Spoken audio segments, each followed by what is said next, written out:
Hey, y'all. Welcome to the Winner's Circle podcast. My name is Maria Rose, and I have an exciting show for you today. It is called Late Bloomin' Billionaires because I want to learn from people that have $1 billion. They know a thing or two about a thing or two, right? So that's what our show is going to be about today. But before we get into it, make sure you hit subscribe, hit the like button, turn on your alerts so that you do not miss a show. So I have compiled a list of some people that not only have $1 billion to their name, but they're just an inspiration. They are, whether they are alive or, have passed away, these are people that have made their mark in history. History knows their name. So we're going to start in the 30s. Oprah Winfrey. Oprah, she is our mother. She's the den mother, right? I mean, I remember watching her every day with my mom. Uh, you're always going to see me have some water too, because I drink a lot of water during the day. 100 ounces. I have a little app. It's called First Form app, and I try to log 100 ounces a day. So I always have water with me. But, my mom and I, we watched Oprah every day, 4 o'clock, and it's like she shaped the conversations that we had as a society in the world. I'm not even talking about America. I mean, no wonder she has $1 billion empire. She is just, Oprah Winfrey is the GOAT, right? She's incredible. I love her voice too.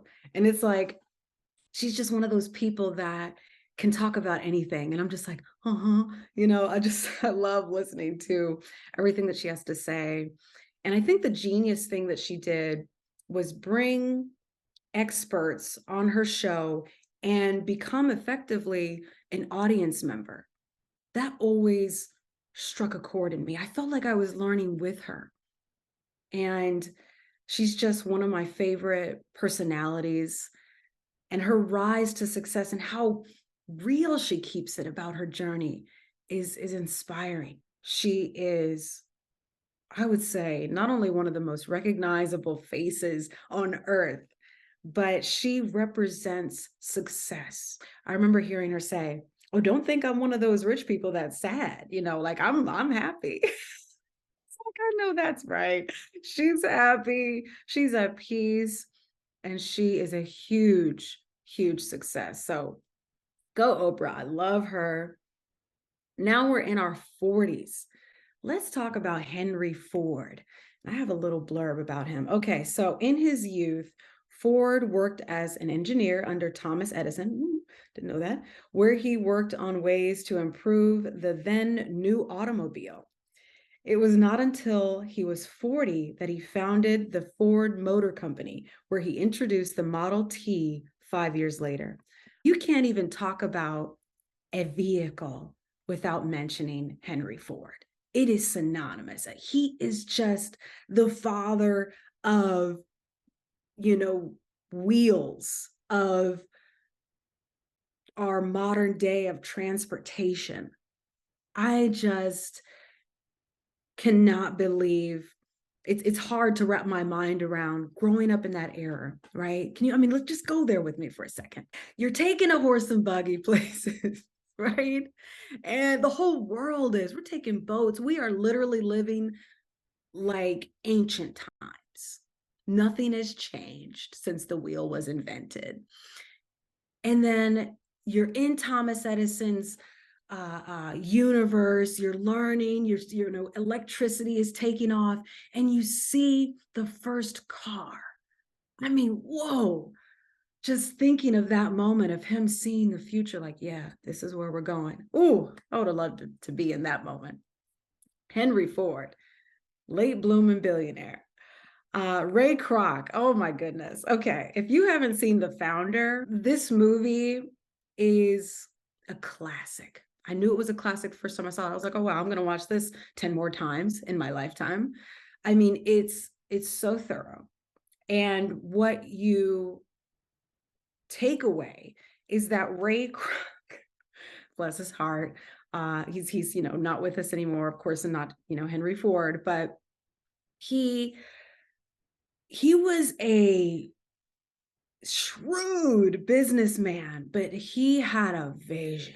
And let me tell you something, I eat that vision every month. I have McDonald's, oatmeal. Sometimes I get my girls a McChicken. I know it's not the most healthy food on the market, but it's a daggone dollar. And I'm just like, he figured it out.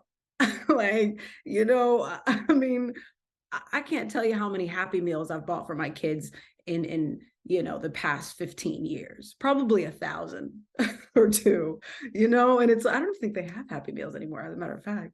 But when they existed, thousands. He literally invented fast food. Whoa. I mean, talk about an influential figure, because quick eats have just revolutionized the way that we travel, have revolutionized the way that we serve one another. You know what I mean? Like, how many times do you're busy and somebody's over, you're like, oh, I can go pick up this really quickly. That used to not even be a thing. Preparing food used to be a whole day's effort. I tell you one thing, I was born at a good time. Thank goodness. Just in time for McDonald's. Okay, next. So we're in our 60s. 3 letters for you. KFC. Colonel Sanders. Can you imagine eating that chicken before KFC started? Whenever you first tasted KFC, that is the moment that you realize that there is such a thing as a home cooked meal outside of your home. It's just good, and I went vegan for a while. I went pescatarian. Vegetarian. I've done it all. Okay. I'm a tritarian. I will try any little diet. And of course, he started a $1 billion empire. Just inspiring, amazing, because he was in his 60s. He was at an age where many people feel like, they want to start something new, possibly they want to dream again, but they feel like it's too late. Just remember, it's never too late. It is never too late to reach higher, to dream a new dream. As long as you have breath in your lungs, there is an opportunity for you to re-envision a life for yourself. I'm talking about starting all the way over. You can dream a new dream. You can accomplish something so new and different that people are like, oh, who are you? Oh, this isn't like you. And you're like, oh yeah, allow me to reintroduce myself, So don't ever forget that. Whether you're in your 20s, because sometimes when you're in your 20s, you've made a lot of decisions that have compromised your peace, your happiness, your future, and you can feel like the bottom has fallen out even in your 20s. So just remember that that's just your fear, false evidence appearing real. That's just your fear, your self-doubt, other people. That's all that talk, and that's not the truth. The truth is you're a winner. Because as long as you want to be better and you are trying, you're a winner, because that's what winners are made of. So thank you for watching. Don't forget to subscribe. Okay, hit like, turn on the notification bell. Thank you for watching the Winner's Circle or listening to the Winner's Circle podcast.